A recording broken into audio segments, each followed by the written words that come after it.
Meta just gets harder and harder for everybody, it seems. We're able to crack that code. In a way, yes. If I'm able to get it to where it's like, okay, it's profitable, but then how far could we scale it before things get weird? Why do this? Life's hard enough running one business. Now you want to do two?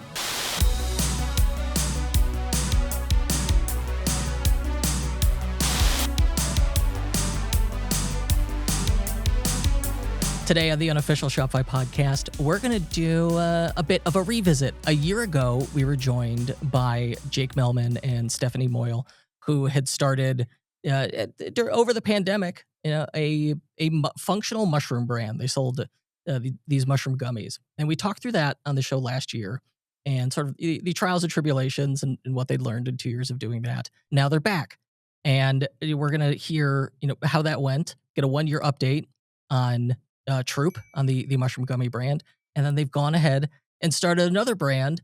And from what I can hear, it sounds like they have picked yet another difficult category. But they've got, the learnings from the previous brand, from the mushroom gummies. And so I want to hear, what the thought process is there and what they're doing differently to have more success with their Shopify stores this time. Jake, you're joining me. Stephanie's not joining us today. She was with us last time. No, she's not going to be on today. Okay. And of course, we'll in the show notes link to the previous episode that included her. So, all right, tell me briefly first. Give me the overview. What's Troop sell, and in the last year, what's changed? What's new for you? Nice. Well, thanks, Kurt, for having us on again. Always a pleasure. Yeah. So over the last couple of years, since we talked, a lot has changed for sure.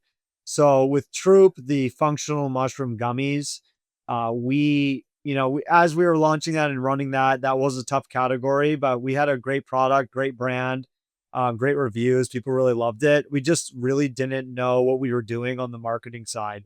We were barely running any ads. We didn't work with any agencies. We tried to do everything in-house. We focused on the wrong initiatives, like doing more community stuff and sampling that didn't directly generate revenue. So we didn't really get our engine. We didn't get the rocket ship off the ground per se. So that's kind of what a major learning that we had in that business, that you need your KPIs to be dialed in. You need your cost of acquisition to be dialed in. You need your LTV to be dialed in. And we didn't have those things. So let me stop you there.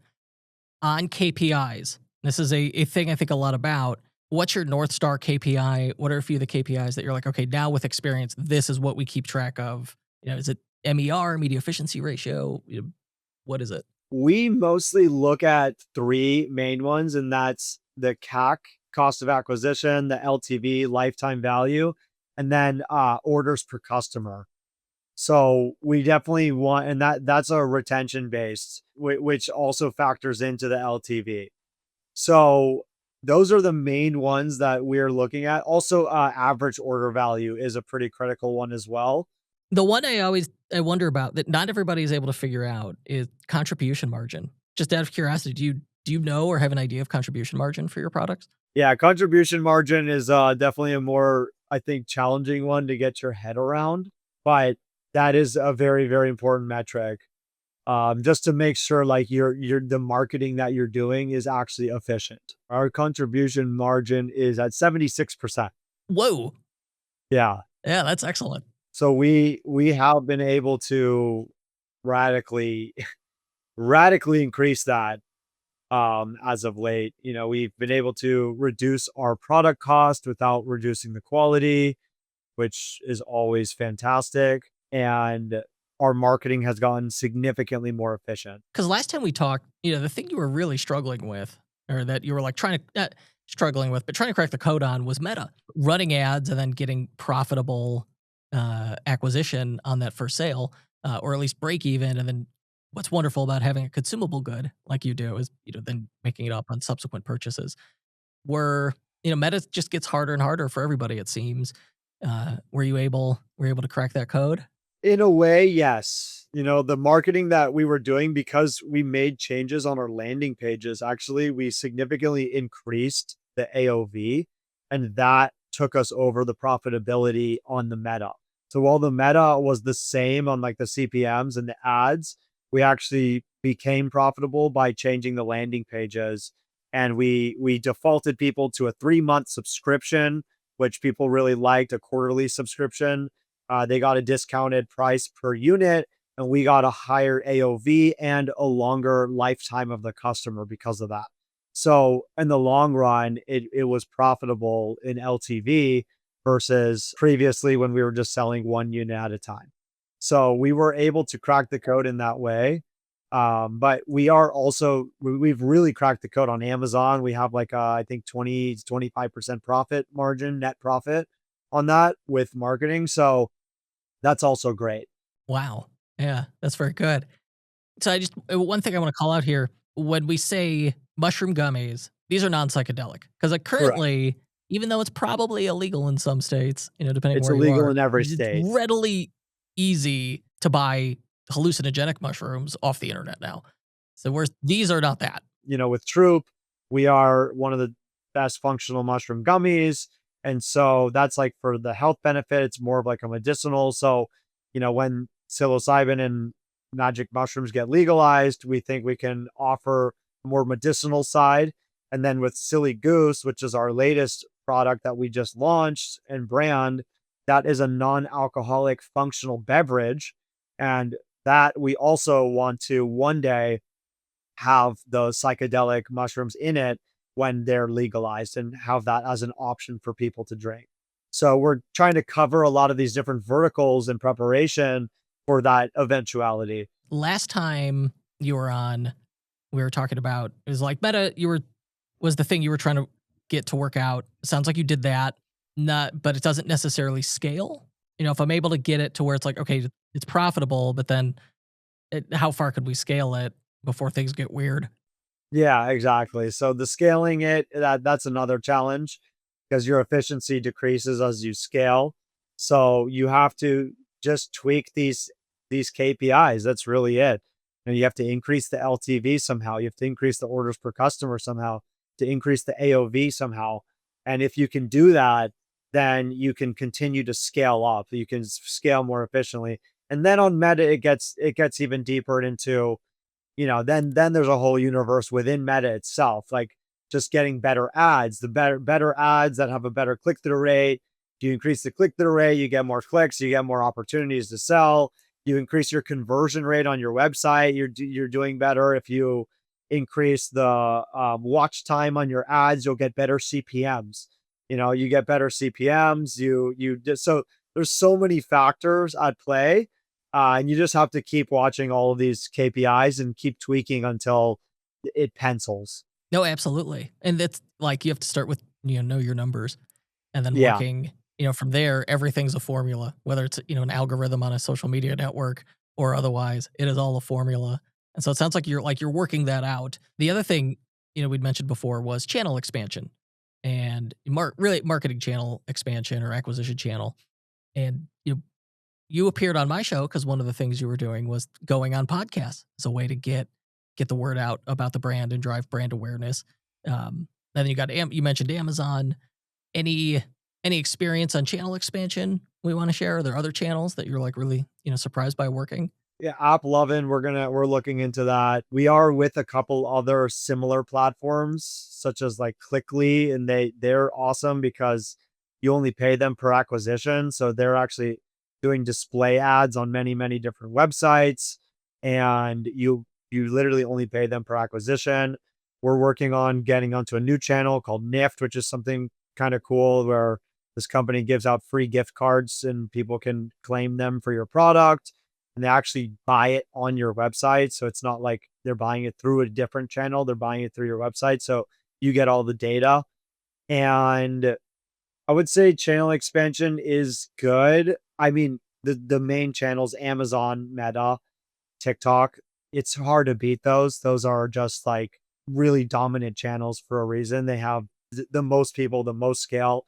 They are also challenging. So I definitely always recommend launching on as many channels as you can. However, it's also, if you were just successful on Meta alone or just successful in Amazon alone, you would have an extremely successful business. So I wouldn't say make channel expansion the priority. I would say as a added benefit, as a supplement to the main channels. I agree with that. And the other problem, like, there's only so many channels you can add before it becomes a distraction, right? Right. Or, it's happening at the detriment of other channels because you can't focus. And you also have a new brand now that you've launched, Psilly Goose, drinksillygoose.com, PSI. Why do this? Life's hard enough running one business. Now you want to do two? And then on top of it, we're going to ship liquid. Oh my gosh, liquid is heavy. We're sick.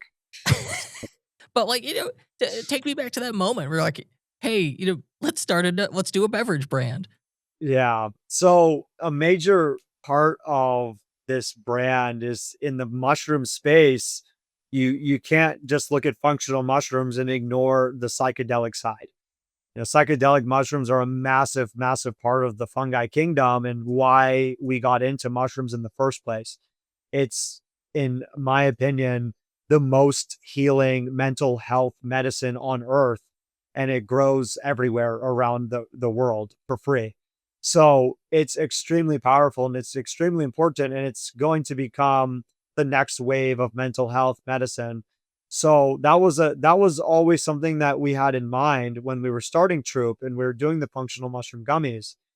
A major part, and you see this a lot in LA and California, that people use psychedelics for, is that they use psychedelics, they will microdose for socializing.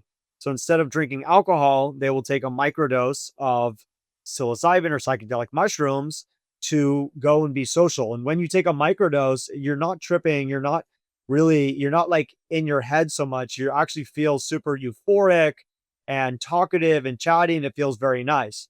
So we had seen a lot of people, and we over COVID, we saw this very, very actively saw this in our community and communities around the world, that people were drinking less alcohol. People did not want to drink alcohol anymore. They wanted an alternative, but they wanted something that they could actually feel. They didn't just want to be dead sober and drink a glass of water at the bar. So there was this huge gap in the market. There was people selling functional beverages like Hi-O, and they don't do anything. They're just basically a supplement in a can, and it doesn't get you buzzed, doesn't make you feel anything. And then all the way on the other side is alcohol. People are drinking and throwing up and going to the hospital and poisoning themselves and destroying their kidneys and livers and brains. So we looked at this and we were like, well, our original goal through all of this was to offer, use mushrooms and use these functional plants and fungi as an alternative to alcohol. So we said, the market seems ready. Other people were doing it, like another company called Breeze, who was blowing up and doing super well. And it looked like the market was finally ready to get off alcohol, to try something new. And so we decided that this is our time. So we launched Psilly Goose. We started working on that probably about 9-10 months ago. We launched about a month ago, and people have been really, really loving it. It's, this functional beverage that actually gets you buzzed. But looking at the Psilly Goose site, drinksillygoose.com, very good looking. I Thank you. love the size quantity selector. That's a slider. And then, I could choose how many cans I'm going to order. I could buy 4 cans. I could buy 96 cans. And then instead of quantity, I just rotate through, like units, like 4, 8, 12, 16. And it was very clever is when I hit 20 at $120 for the set, it says it's marked most popular, which is always smart. If like you're giving multiple options to people, no one likes decisions. We're bad at it as humans. And so just telling me this is the one most people pick. Okay, great. I didn't have to think about it. I'm just clicking it. And as soon as I click it, I see, my purchase options change. And it says save 25% if I subscribe and buy 20. Well, with something like this, you're very dependent, especially on that first order, for that AOV to be high enough to help offset our customer acquisition cost. I imagine that's part of how we got to how this product form is designed. Yes, definitely. And you're pointing out a lot of interesting points here. So the slider, I came up with the slider. I was super stoked on that because I have never seen that before on an e-com site.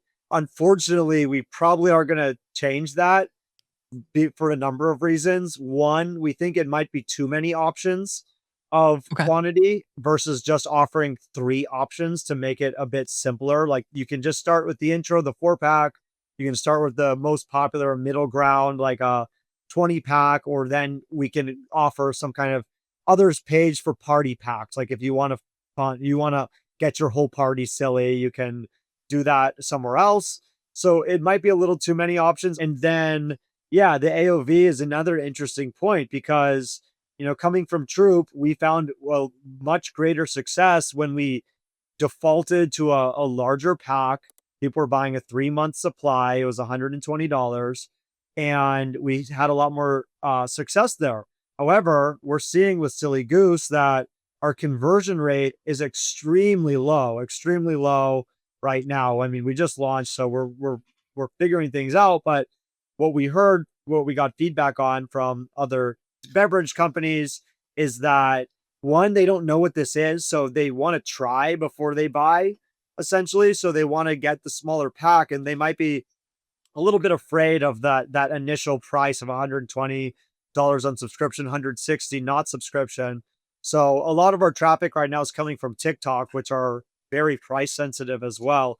So we are going to be doing the almost reverse of the AOV specialty. And that is, we are going to be offering a welcome offer that's like $18. So we're going to be significantly discounting our product for people to be able to try it. Our product is amazing. It's an incredible drink. It actually gets you buzzed. You feel super nice. It tastes amazing. It has 40 calories, 0 grams of added sugar, no harmful ingredients. So the product really stands on its own. And we think that once people try it, they're going to want more. So we are going to be testing out moving forward a different option of a very low AOV, but trying to increase the number of acquisitions and then trying to win on the LTV side. So really pushing them to purchase multiple times, really focusing on retention to get people coming back to buy more. Because the product is so good, we think we can win on that side. With marketing this one, here we're selling age restricted good, and it's mind altering, and we've got THC listed. So immediately, like, Meta's not going to want to touch this. Advertising becomes tougher for you, I imagine. Yeah, no doubt. I mean, working with the THC is, pardon my French, it's a bitch. It is terrible. So we got our Shopify payments got removed, so we can't use Shop Pay. We can't use a lot of the like Afterpay, Klarna. We can't use a lot of those type things. Stripe won't touch us. Meta actually does allow THC because it is federally legal. You just have to be really careful with how you describe this. So, a lot of people are advertising on Meta, like THC drinks and gummies and whatever. So we are advertising on Meta. It's just, you have to be very careful with the language. You can't directly say THC. You have to say broccoli or gardening or all these different euphemisms. So that's interesting. But we're looking into this if we're going to maybe launch a separate like ad account and a separate Shopify store for the non-THC, just because the non-THC we can scale so much easier and faster with no blocks, no blockers whatsoever. The Kana version is fully legal everywhere. We can be in stores. We can sell that in Whole Foods. We can sell it anywhere, and we can advertise anywhere. So that's kind of where we're looking into that if we want to make some changes there, just because the THC has been such a challenge already. And with this ban in place, I mean, it could be more challenging. Or if they do change something and there's a carve out for beverage, it could get way easier. So, we're keeping our chips on the board just in case, and we're gonna see what happens this year. Okay, if you had unlimited budget right now, but you can only spend it on one thing, where are we spending it? It's a great question. If I had unlimited budget, I would always have to say Meta. I think the scale of Meta is so massive that if you can succeed on Meta, if you can have a profitable ads campaign and scaling there, then that is where you will have the most impact. I mean, you can be a hyper successful company with just Meta alone, on Facebook and Instagram. So I would say Meta, and then I would say TikTok. I do think we're going to be very popular on TikTok, just given our brand name, our branding, packaging, product. Like you said, the Gen Z is not drinking anymore, and they're primarily on TikTok. So I would start with Meta just because even though Gen Z is not drinking, and even though they fit the target audience so perfectly, they have like 1/10 of the money that boomers have, or even less. So it also, you also have to think about who can actually buy your product, who's actually purchasing product. So that, and the baby boomer generation is primarily on Meta. So I would say Meta for that question. Okay. If people want to try Psilly Goose, where are they going? Drink Psilly Goose. Drink and then Silly, Psilly, and then Goose, GOOSE.com. DrinkPsillyGoose.com. The silent P, of course. That is where the best place you can buy it right now. We're working on getting into stores in the future, and we'll keep everyone updated. You can also check out our socials at Drink Silly Goose on Instagram and TikTok. We're also putting out a lot of organic content. We're doing a lot of fun skit-based ads. We're doing a lot of comedy. Because we are Silly Goose, we have to be silly and we have to be fun. So that's what we're all about, is edutainment, teaching people about these compounds in a fun and entertaining way, and getting people off alcohol and getting people to try something better. Very cool. Yeah, no, I'm here for it. It's the Kana. That's funny. Is like the Kana. Like, I've had THC drinks. All right, that's not new to me. But Kana plus lion's mane, that suddenly I'm like, oh, I think I'm actually going to order this. It's interesting. It's a great feeling. It is a really, really nice feeling. You feel just like a smile just comes to your face, like automatically. You're just like, feels so nice. DrinkPsillyGoose.com. Jake Mellman. Thank you so much. Thank you for having me. Always a pleasure.